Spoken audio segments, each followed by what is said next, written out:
Nancy, and then Jake. Jake, going back to the anger and hate accusation for a moment, when we asked the Romney campaign why he would make that charge, they cited not so much the things that the president has said on the stump, but things that have happened by the campaign and from the White House, things like you and the campaign refusing to condemn this outside ad about the steelworker's wife and the connection to Mitt Romney. The fact that someone on the campaign suggested that Mitt Romney might be a felon for the way that he ran Bain Capital, and also the vice president's Chains comment. Are you ready to condemn any of those things? First of all, let's go back to the obvious attempt to distract attention by focusing so much of your attention on an ad that never ran, as I understand it. It did end up running. Again, inadvertently, according to a press report and a station error. That stands in stark contrast to an advertising campaign behind which there is millions of dollars endorsed by and paid for by the Romney campaign that is built entirely on a fiction about the president's policy, and that's his policy on the work requirement necessary in welfare reform. You know it, everybody in this room knows it, every outside expert on this issue has declared that the advertising campaign on welfare reform is false. Just false, factually false. And yet there's all this attention on an outside ad that, again, has barely run. I think that you know that there are plenty of third-party ads out there that that are in support of Governor Romney that allege certain things that are ridiculous, including suggesting that the president is not an American citizen. What this president is doing is focusing on the issues that matter to the American people. Okay? What do you say to Republicans who say that the vice president's comments about putting people back in chains is an example of why he should be replaced on the ticket? Well, I'd say a couple of things. One is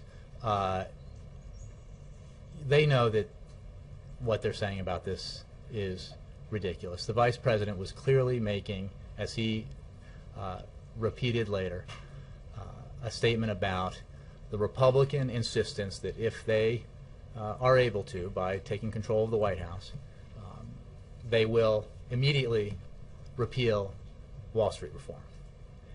Wall Street reform that was put in place and fought for by this president because we cannot afford to have happen what happened in the financial sector to this country just a few short years ago. We need to make it impossible for the taxpayers to be holding the bag when big institutions fail, if they fail.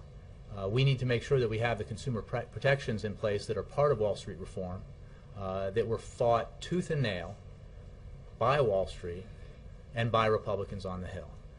And the point was obvious to, I know, everyone in this room, to everyone in that room, and to every Republican who's making this charge, that that's what the vice president was talking about. So I understand, going back to my other point, that there's an attempt to distract attention from the actual substance of the discussion, which is, should we or should we not have Wall Street reform? They don't want to talk about that because they know that most Americans answer that question absolutely, definitely, yes. But they're opposed to it. Should we or should we not turn Medicare into a voucher system that costs seniors an extra $6,400 per person per year? Overwhelmingly, the American people say no. But Republicans don't want to debate that because they know that's the answer. So, look, we're going to keep talking about the issues.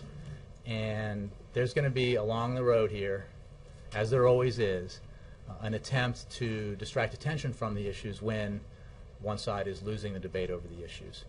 And that's what we're seeing right now. But does he regret the choice of words? Because some took it as a reference to slavery, and he had a chance to go back and he said, I always say exactly what I mean. Except for those who are trying to make something out of nothing here and distract attention from the policy debates.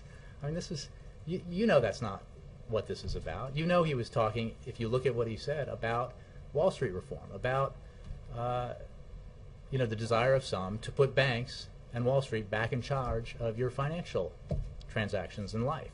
That's not what this president believes is the right policy. So we can, we understand that there's going to be efforts to distract attention from the policy debates because other side is losing these policy debates pretty overwhelmingly, but we're going to keep talking about the policy issues.